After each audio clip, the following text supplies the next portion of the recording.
तो हम work power energy के क्वेश्चन आंसर्स कर रहे थे कल, उसी में हम आगे बढ़ते हैं। एक बॉडी है जो कि 20 जूल्स ऑफ वर्क करती है इन 5 सेकेंड्स। तो आपको बताना है कि पावर कितनी यूज हो रही है। पावर का फॉर्मूला क्या होता है? पावर क्या? रेट ऑफ वर्क डन, यानी कि कितना वर्क डन किया है कितने टाइम में। तो स्ट्रेट फॉर्मूला है, करिए। कितना वर्क हो रहा है? 20 जूल्स वर्क हो रहा है कितने सेकंड में? 5 सेकेंड्स। तो यानी कि 4, आगे क्या लिखें? जूल्स पर सेकेंड, और इसी का शॉर्ट फॉर्म हमने बना दिया है क्या? 4 वॉट्स। जूल पर सेकेंड को हम वॉट कहते हैं। तो एक पंप है एक जो कि पानी को लिफ्ट करता है। इसके बारे में कहा जा रहा है कि ये 100 kg ऑफ वाटर को नीचे से ऊपर तक लाता है। 100 kg ऑफ वाटर को ये लेके जाता है एट द हाइट ऑफ, जमीन से 20 मीटर की ऊंचाई तक लेके जाता है एक पंप। और ये सब करने में इसको लगता है 10 सेकेंड। तो आपसे पूछा जा रहा है कि what is the power of the pump? इस पंप की पावर क्या है? तो जमीन से पानी को ले जा रहा है एक ऊंचाई पे, जो ऊंचाई कितनी है? 20 मीटर। और यहां से 100 kg ऑफ वाटर, और पावर पूछा गया। तो पावर के बारे में हम ये चीज जानते हैं, पावर क्या होता है? रेट ऑफ वर्क डन, कितना काम हुआ कितने टाइम में हुआ। तो काम कितना हुआ ये हमें अभी नहीं पता है, टाइम लेकिन हमें पता है। तो ये सब कुछ जो भी काम हुआ है 10 सेकंड में हुआ है, लेकिन वर्क हमें निकालना पड़ेगा। अच्छा, एक वर्क कितना हुआ है इसमें बताइए, कितना वर्क हुआ है? फिर फॉर्मूला बताइए, एक वैल्यू नहीं पूछ रहा हूं। ये पेन मेरे हाथ में है, ये इस हाइट पे था, मैंने इसको यहां से यहां तक लाया, तो मैंने कितना वर्क किया? 0 वर्क तो नहीं होगा, क्यों? मोशन हुआ है, फोर्स मैंने इधर लगाया है, मोशन भी इधर हुआ है, तो वर्क मैंने किया है। और कितना वर्क किया है? इसको यहां से यहां तक, mgh। तो इसमें भी तो यही चीज आएगा। तो वर्क डन के केस में हमने जैसे कल क्वेश्चंस किए थे, तो ये जो क्वेश्चन किया था इसमें भी यही हो रहा था, वर्क डन mgh।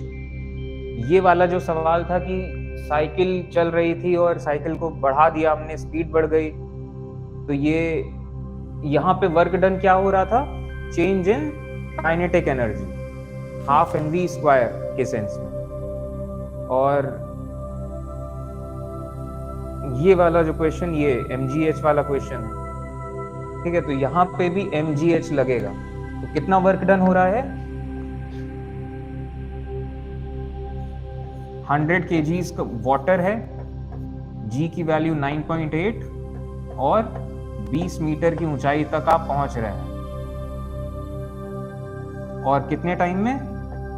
10 सेकेंड्स में। करिए, आंसर निकालिए। और ये 9.8 नहीं, इसे 10 ही लीजिए। इसको ग्रेविटी को, एक्सेलरेशन ड्यू टू ग्रेविटी, इसको 10 ही लेते हैं।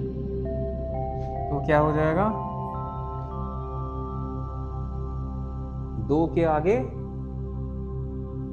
1 0 0 कट गया, यानी कि 2 के आगे 3 0, और इतने जूल्स पर सेकेंड, जिसको हम वॉट लिख सकते हैं। तो यानी कि कितना वर्क डन हुआ? तो हम इसको 2000 वॉट्स लिख सकते हैं, और या तो फिर हम इसको 2 किलोवाट भी लिख सकते हैं। ठीक है। अच्छा, नेक्स्ट क्वेश्चन। एक बल्ब है जो कि कंज्यूम करता है 7.2 kilojoules of energy in 2 minutes.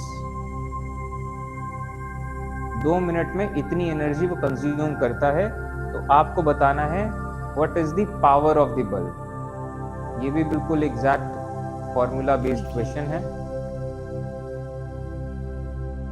लेकिन यहाँ यूनिट्स का जरूर ध्यान रखना पड़ेगा, क्योंकि पावर या किसी भी सेंस में हम टाइम को सेकंड्स में लेते हैं, यहाँ टाइम मिनट्स में दिया है। तो किलो जूल्स तो ठीक है, वो जूल में है, लेकिन आपको टाइम सेकंड्स में लेना पड़ेगा। करिए, आंसर बताइए। बिल्कुल डायरेक्ट आंसर है। देखिए, पावर होता है वर्क डन अपॉन टाइम, या और वर्क डन क्या होता है? चेंज इन एनर्जी, कि कितना एनर्जी कंज्यूम किया। तो वर्क और एनर्जी इंटरचेंज हो जाते हैं। यहाँ पे इतना एनर्जी वो कंज्यूम कर रहा है, यानी कि यही एनर्जी कंज्यूम करेगा तो एक्चुअली वर्क ही करेगा इस एनर्जी का। तो 7.2 किलो जूल्स, किलो जूल्स को जूल्स में कन्वर्ट करने के लिए इनटू 1000 करना पड़ेगा, तब ये बन जाएगा जूल्स।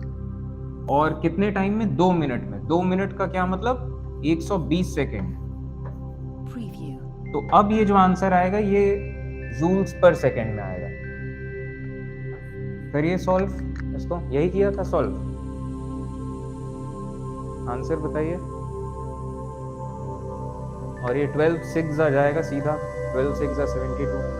तो आंसर आपका आएगा ये 60 जूल्स पर सेकेंड, या आप इसको 60 वॉट्स कह सकते हैं। ठीक है, डायरेक्ट क्वेश्चन था, ये ध्यान रखिएगा। अब हम अगले टाइप ऑफ क्वेश्चन की तरफ बढ़ते हैं, जो कि है कमर्शियल यूनिट ऑफ इलेक्ट्रिसिटी या एनर्जी। तो हम यहाँ पे ये कैलकुलेट करेंगे कि कोई भी अप्लायंस हम यूज करते हैं जो बिजली से चलता है, तो कितनी एनर्जी यूज करेगा और कितना उसका बिल आएगा।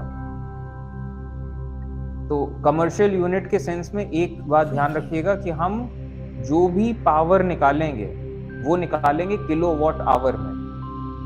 किलोवाट्स, पहले जितना भी वॉट है उसका किलोवाट में निकालेंगे, फिर इनटू करेंगे कितने घंटे, महीने भर में कितने घंटे वो अप्लायंस चला। दिन में 3 घंटे और महीने के 25 दिन, तो निकलेगा किलोवाट आवर की इतने किलोवाट का अप्लायंस इतने घंटे चला है।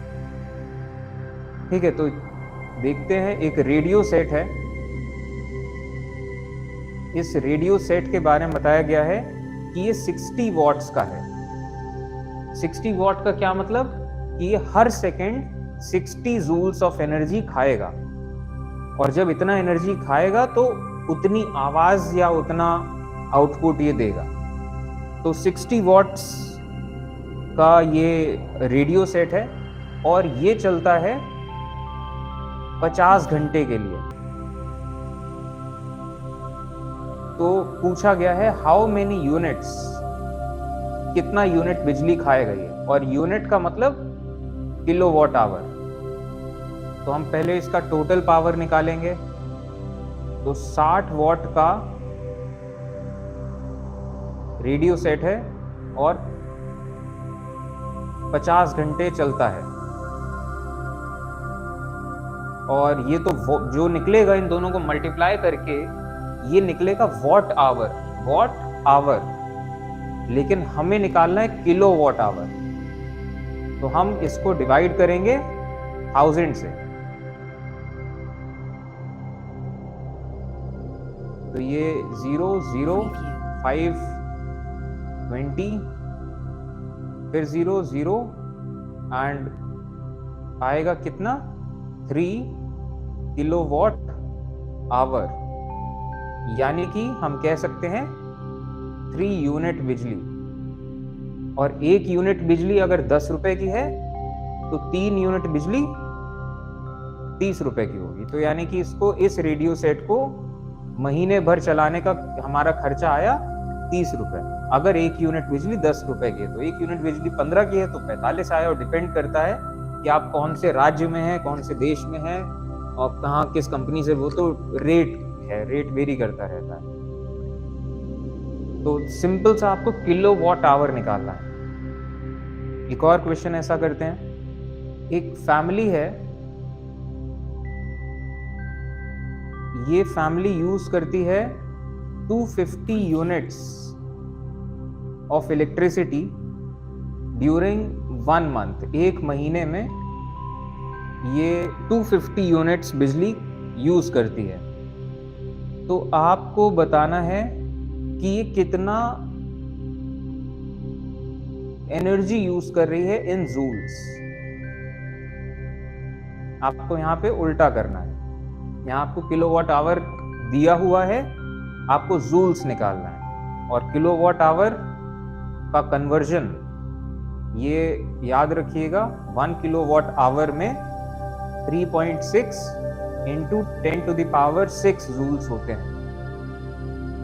तो 1 किलोवाट आवर में इतने जूल्स होते हैं, तो 250 किलोवाट आवर में इसी का 250 गुना हो जाएगा।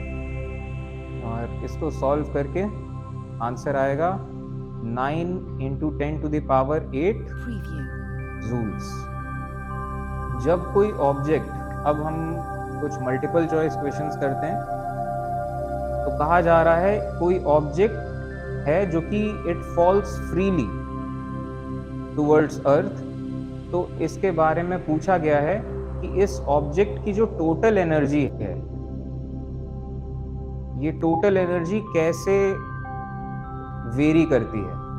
ये टोटल एनर्जी बढ़ती है फ्री फॉल के दौरान, या टोटल एनर्जी घटती है, या टोटल एनर्जी कांस्टेंट रहती है, और या तो फिर पहले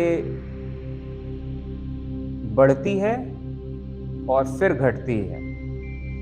बताइए। टोटल एनर्जी, टोटल एनर्जी का मतलब, और वो भी मूविंग और ऐसे फिजिकल ऑब्जेक्ट्स में, इसका मतलब काइनेटिक एंड पोटेंशियल की बात है। मतलब इन दोनों का plus, kinetic energy plus potential energy. तो बताइए, ऑब्जेक्ट इज फॉलिंग फ्रीली, कोई ऑब्जेक्ट गिर रहा है जमीन की तरफ, तो जैसे जैसे वो गिर रहा है पोटेंशियल एनर्जी कम होती जा रही है, लेकिन काइनेटिक एनर्जी बढ़ती जा रही है।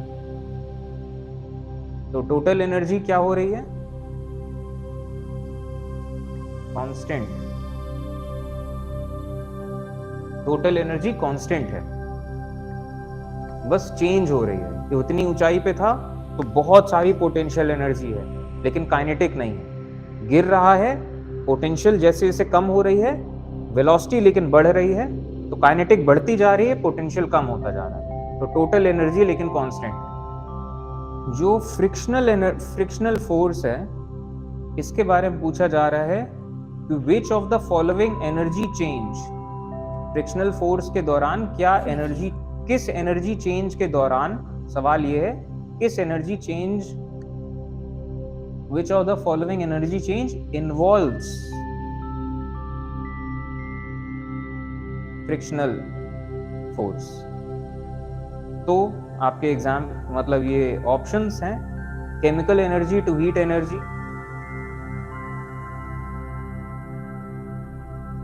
जब केमिकल एनर्जी हीट एनर्जी बनती है तो क्या उस टाइम पे फ्रिक्शनल फोर्स होता है, या तो फिर जब काइनेटिक एनर्जी, जब हीट एनर्जी बनती है उस टाइम पे फ्रिक्शनल फोर्स इन्वॉल्व होता है, या potential energy to sound energy, और या तो फिर केमिकल टू काइनेटिक। कौन से एनर्जी चेंज के दौरान फ्रिक्शनल फोर्स इन्वॉल्व होता है? सोचिए, बताइए।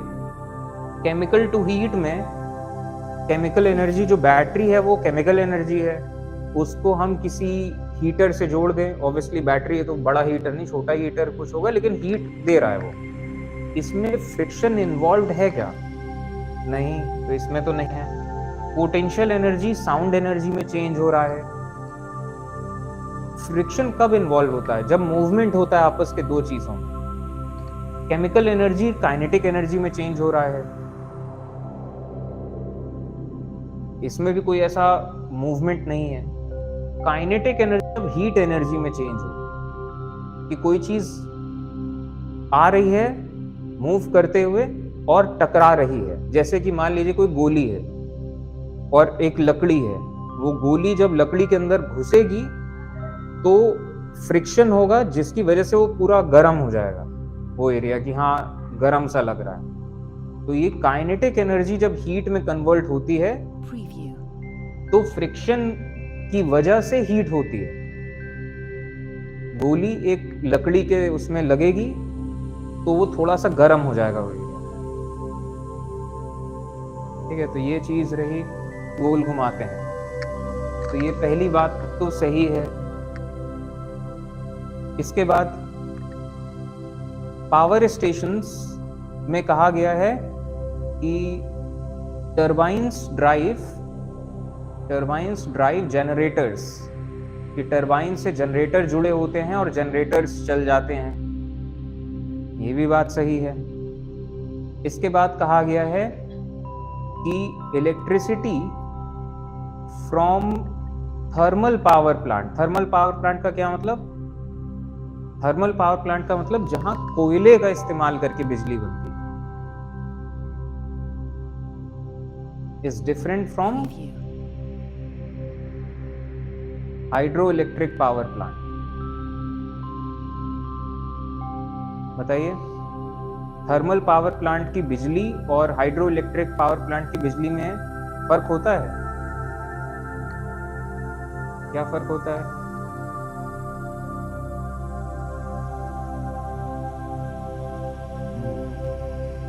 बिजली सेम होती है, ये गलत स्टेटमेंट है। बिजली तो सेम है ना। और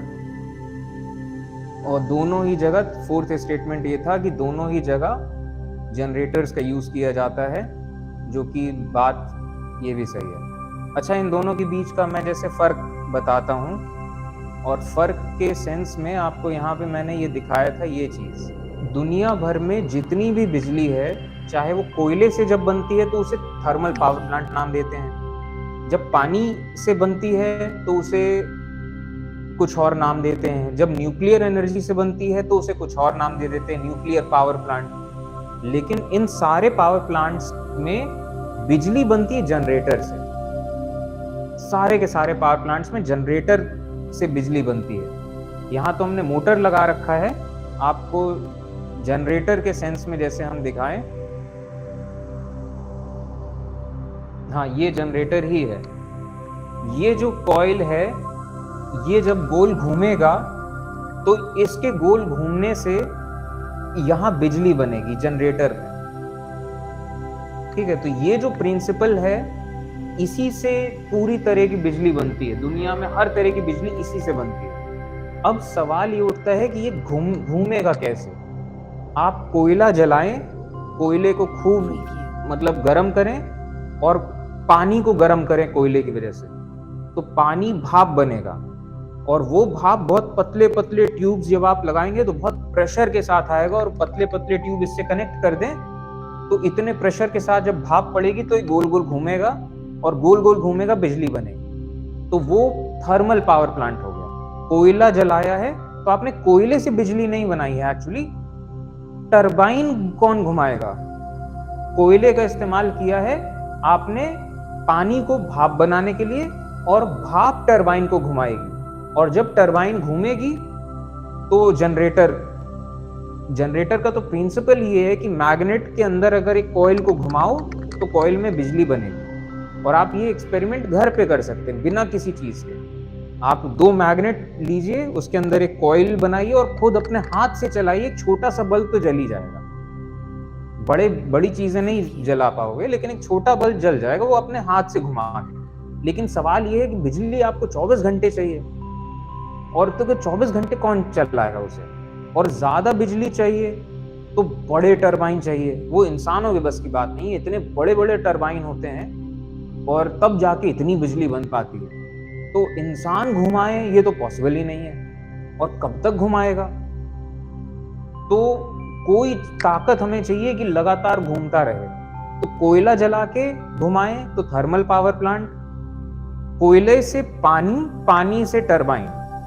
अच्छा, अगर कोयले को हटा के न्यूक्लियर पावर लगा दी कि न्यूक्लियर एनर्जी बनाई, उससे पानी गरमाया और पानी इसको घुमाएगा, तो न्यूक्लियर पावर प्लांट हो गया। और आपको टरबाइन घुमानी है, आप ये पानी गर्म करके भाप बनाने के बजाय आप सीधा टरबाइन को पानी के रास्ते में लगा दो, तो वो हाइड्रो इलेक्ट्रिक पावर प्लांट। लेकिन एट द एंड बन यही रहा है, जनरेटर। ठीक है, ये चीज ध्यान रखिएगा कि ये टरबाइन कौन घुमाएगा, ये वाला एक चैलेंज है। तो यहाँ पे काइनेटिक एनर्जी चेंज होती है इलेक्ट्रिकल एनर्जी में। ठीक है, तो ये वाली चीज जो आपके दिमाग में कहीं थी कि उसमें ज्यादा एनर्जी कम एनर्जी, ऐसा कुछ नहीं होता है। इलेक्ट्रिसिटी सेम होती है, वो भली किसी से भी बने। चलिए एक न्यूमेरिकल करते हैं, बाकी एमसीक्यूज तो कोई ऐसे खास नहीं है कि माइक्रोफोन क्या करता है, कन्वर्ट किसको करता है, ऐसा ऐसा करके। चलिए एक न्यूमेरिकल जैसा करते हैं और फिर आज का सेशन एंड करते हैं। ये चैप्टर छोटा ही चैप्टर है, और इस चैप्टर के बाद फिर हम स्टार्ट करेंगे ये, या तो फिर साउंड शुरू करेंगे या तो फिर कोई और चैप्टर जैसा मन हो। तो सिचुएशन ये है कि लोडिंग ऑफ ट्रक हो रहा है, ट्रक में सामान चढ़ाया जा रहा है। बॉक्स है, जमीन पे पड़ा हुआ बॉक्स है जिसको आपको चढ़ाना है ट्रक में। 100 न्यूटन्स के बॉक्सेस हैं जिनको आपको चढ़ाना है 1.5 मीटर की ऊंचाई पे। तो आपसे कहा गया है कि a man lifts boxes of 100 newton through a height of 1.5 metre. तो पूछा गया है सवाल कि work done in lifting one box. बताइए वर्क डन क्या होता है? Force into displacement. फोर्स कितना लगाना पड़ेगा? 100 न्यूटन, और कितना डिस्प्लेसमेंट? 1.5 metres, 150 joules. ये एक बॉक्स को उठाने में लगेगा। इसके बाद कहा गया है how much energy is transferred when one box is lifted. Energy transfer कितना है? तो इतना ही एनर्जी ट्रांसफर्ड होगा, जितना वर्क डन है वही energy transfer.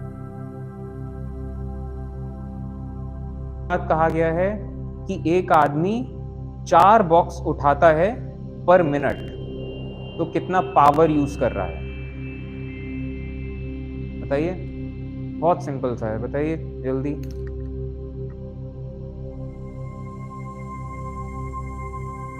Sound chapter user @10 कह रहे हैं, साउंड चैप्टर उसके बाद रिवीजन करना है। तो चलिए पहले साउंड चैप्टर ही करा देंगे। बताइए पावर बताइए, और जो ऑनलाइन है आप भी बताइए सही आंसर जो भी आया हो। 4 बॉक्सेस पर मिनट, एक बॉक्स उठाने में 150 जूल लगा, तो 4 बॉक्स उठाने में कितना मतलब लगेगा इसको एनर्जी? 150 इंटू 4 यानी कि 600 जूल्स। ये 600 जूल क्या है? वर्क। कितने टाइम में? 1 मिनट में। 1 मिनट में कितने सेकंड होते हैं?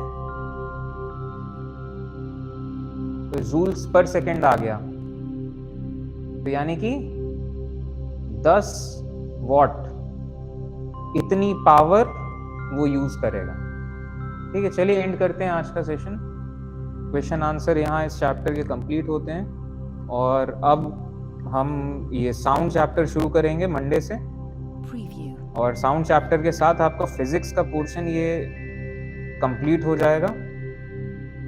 फिजिक्स में सिर्फ रिवीजन बचेगा बस फिर, और ये साउंड फिजिक्स के बाद फिर हम बढ़ेंगे केमिस्ट्री में या बायो में, जैसा भी होगा। ठीक है, चलिए एंड करते हैं। Thank you.